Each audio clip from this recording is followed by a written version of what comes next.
अभी जनाब एक और अफजल नदीम डोगर साहब जो कि जियो न्यूज़ में खबर दे रहे हैं कि लाखों डॉलर्स की अदम अदायगी, पीआईए का कनाडा ऑपरेशन बंद होने का खदशा।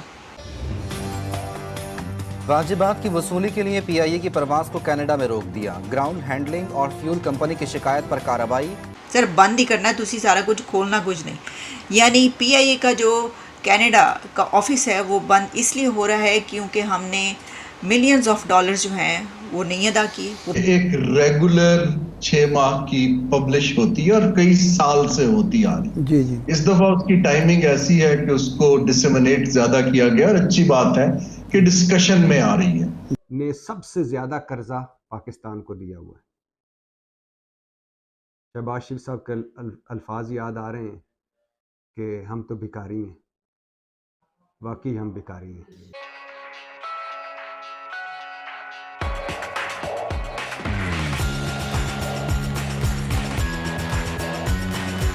हमारे मुल्क में 10 से 15 अरब डॉलर पड़ा हुआ है और हम इन छापों के बावजूद उस तक नहीं पहुंच पा रहे। ये क्या माजरा है महमूद मौलवी साहब? जी देखिए, मैं हमारे भाई अभी कह रहे थे, इनसे इत्तेफाक करूंगा। देखिए, छापों से ये चीजें नहीं निकलेंगे, कोई पॉलिसी देनी पड़ेगी, कोई इंसेंटिव पॉलिसी हो या कोई चीज। लेकिन छापे किस किस घर पे मारेंगे? उसकी वजह मेन ये है कि देखिए, लोगों ने एक माहौल क्रिएट हो गया था कि जी डॉलर ऊपर जा रहा है, तो as a business point of view लोगों ने डॉलर्स लेके अपने घरों पे रखा और उनको उससे बेनिफिट भी मिला। लेकिन ना जब वो 200 से ऊपर जाना शुरू हुआ, किसी ने 220 पे निकल गया, फिर वो दोबारा लिया। इस स्टॉक एक्सचेंज की तरह ट्रेड होता रहा, ये ओपन ट्रेड होता रहा है, इसके ऊपर कोई पाबंदी नहीं थी, तो लोगों ने इसको अब लेके घरों पे रखा हुआ है। और इसमें मेरी थोड़ी सी क्रिटिक भी ये है कि जो हमें ये जो काम है ये तो हमारे करने के हैं। एक बाहर का बैंक जो आपको कर्ज देता है वो उसको एनालाइज करके आपको सजेशंस दे रहा है और ये हमें ये कोई नई चीज नहीं है, हमें इसका इल्म है। आपका वो सवाल ज्यादा अहम है कि हम इसके ऊपर अमल क्यों नहीं कर पा रहे, जबकि हमें इन चीजों का मुसलसल इल्म है कि इसको हम इकोनॉमिक डिस्टॉर्शंस कहां है। अब आइए इस सूरत हाल के अंदर देखिए, ये जो टैक्स का निजाम या कोई भी निजाम होता है इसको ठीक करने के 3 हिस्से हैं। एक है पॉलिसी की तब्दीली, जो आपने इशारा दिया कि अगर हमने इनडायरेक्ट टैक्सेस को कम करके डायरेक्ट की तरफ जाना है तो वो पॉलिसी शिफ्ट से होगा, ना कि एडमिनिस्ट्रेटिव मैयत से या लोगों के पीछे भागने से। तो हमें एक तो पॉलिसी चेंज करनी है कि हम जो 300 अरब की सब्सिडीज दे रहे हैं, प्रोटेक्शंस दे रहे हैं, और ये सेक्टर्स का जो लफ्ज है कि जी रियल एस्टेट को ले आए या ज़राअत को ले आए या रिटेल को ले आए, ये देखिए ये तो हर बंदे की इनकम के ऊपर टैक्स होना चाहिए रिगार्डलेस कि आप कहां काम करते हैं। अगर आप कमा रहे हैं तो आपको टैक्स देना चाहिए। ये किसी सेक्टर को एग्जेम्प्ट करना सियासी वजह से या किसी वजह से, ये एक डिस्टॉर्शन है, ये इक्विटी नहीं है, क्योंकि टैक्स इनकम पर है। अगर आप कमा रहे हैं तो आप टैक्स दीजिए जहां से भी कमा रहे हैं। तो मेरा तो ख्याल है कि एक तो पॉलिसी की शिफ्ट जो है, निगरान हुकूमत को चाहिए कि एक पॉलिसी का एक बड़ा तफसीली नोट इशू करे ताकि और उसको लोगों से डिस्कस करे, जब नई हुकूमत आए वो उसको रिवर्स ना कर सके और उसके ऊपर वो अमल करें। दूसरी चीज जो बहुत अहम है कि आप जो आर्मी बैंक की बात कर रहे हैं कि छोटे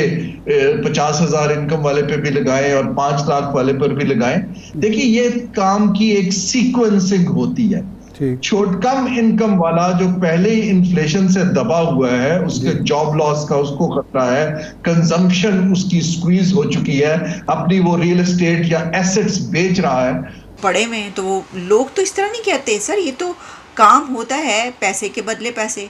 वो जो हमने शुरू बॉर्डर ट्रेड स्टार्ट की थी ना कि अशिया के बदले अशिया, तो हर जगह पर तो ऐसा नहीं होता ना। वो आप ईरान और उसके बॉर्डर पे मंडियाँ खोल लें, फ्रूट बेचने शुरू कर दें, सब्जियां बेचनी शुरू कर दें और उनसे उसके बदले जो है ड्राई फ्रूट ले लें या कुछ और ले लें, तो वो वहाँ पे तो चल सकता है वैसे ही दिखावे के लिए सब। लेकिन ऐसा तो नहीं होता ना। अब कनाडा में जो है सिचुएशन वो पीआईए की हुई है कि उनका ऑफिस पे ताला लगने लगा है। संगीन माली मसाइल का शिकार पाकिस्तान इंटरनेशनल एयरलाइन का कनाडा के लिए जो ऑपरेशन लाखों डॉलर्स की पेमेंट ना करने की बिना पर बंद होने का खदशा है। ज़रा ये बता रहे हैं कि मिलियंस ऑफ डॉलर्स हैं जो कि पेमेंट नहीं की गई। पीआईए की जो फ़्लाइट्स हैं उनको ग्राउंड हैंडलिंग सर्विसेज बंद कर दी गई हैं और इसलिए स्विस पोर्ट नामी कंपनी की जानिब से एक दिन पहले बताया गया है कि पीआईए को बाकायदा एक ईमेल भेजी जा चुकी है और स्विस पोर्ट के जो वाइस प्रेसिडेंट कमर्शियल की जानिब से ये बताया गया है कि PIA manager passenger handling services को जारी ईमेल में ये बताया गया है कि क्योंकि आपने पेमेंट्स नहीं दी और 3 अक्टूबर शाम 5 बजे से पीआईए के लिए ग्राउंड हैंडलिंग की सर्विसेज बंद कर दी जाती हैं। कंपनी की जानिब से जारी ईमेल में ये भी कहा गया है कि $2,48,000 की फौरी पेमेंट की जाए और आइंदा सर्विसेज जो हैं उसको प्रोवाइड करने के लिए $1,00,000 एडवांस भी दिए जाएं। तो सर ये टोटल हो गए कोई $2,48,000 थे, यानी कि $3,48,000, $4,00,000 कहाँ से आएंगे? यहाँ पे तो खाने के लाड़े पड़े हुए हैं।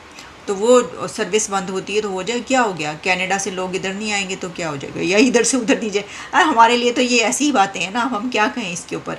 तो ये सिचुएशन है इस वक्त और वहीं पर हम बात ख़त्म करेंगे कि पाकिस्तान इस वक्त वर्ल्ड बैंक से, आलमी बैंक से कर्ज़ लेने वाला सबसे बड़ा मुल्क बन चुका है। इसका मतलब ये हुआ कि एक तरफ तो मतलब हो सकता है बहुत सारे लोग ये कहें कि बड़ी खुशी की बात है कि हमें कर्ज़े पे कर्ज़ा दे रहा है। देखो हमारी चौधराहट देखें, आप हमारी से देखें, आप हमारी वर्थ देखें कि वर्ल्ड बैंक हमें कर्ज़े पे मना नहीं कर पा रहा है जी, हमसे डर के या खौफज़दा हो के।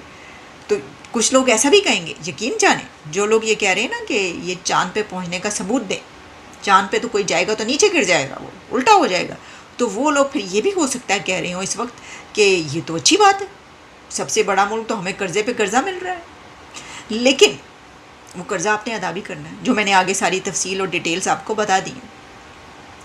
तो इसका मतलब ये हुआ कि श्रीलंका, बांग्लादेश है, बांग्लादेश तो वैसे ही बहुत ऊपर है, श्रीलंका और अफ़गानिस्तान और भूटान और इसके अलावा कुछ और जो कंट्रीज़ आप जानते हैं, अलजायर और वो शाम, सीरिया, इन सब से जो है आप सबसे ऊपर आप सबसे ज़्यादा कर्ज़ा ले रहे हैं।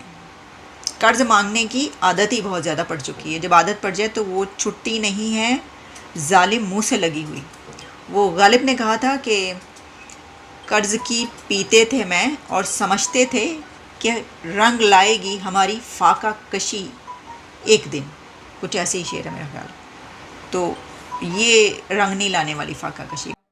और ये जो सेनेट की कायमा कमेटी में हुआ कि पता चला कि जो बाहर बैरून मुल्क भीख मांगते हैं उनमें 90% पाकिस्तानी होते हैं। अब उनको जहाज़ों से ऑफलोड किया जा रहा है, पकड़ा जा रहा है। कहने का मकसद ये है कि अगर 75 साला तारीख के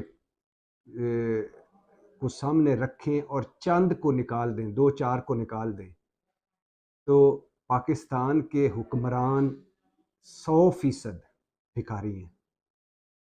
और अगर बाहर पकड़े जाता हो भिखारियों को, तो हमारे सारे हुक्मरान जो हैं इस वक्त मुख्तलिफ मुल्कों की जेलों में होते हैं।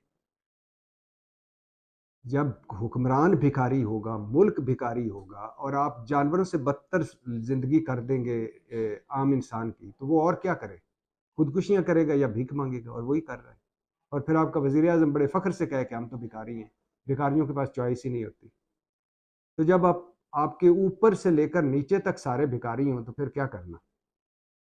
तो वर्ल्ड बैंक की रिपोर्ट बता रहा था, वो आई है कि पाकिस्तान में गरीब अमीरों से ज़्यादा टैक्स देते हैं। और वर्ल्ड बैंक ने कहा है कि अमीरों को, ये यूएनडीपी भी कह चुकी है, $17.25 अरब सालाना मरात सहूलतें दी जाती हैं।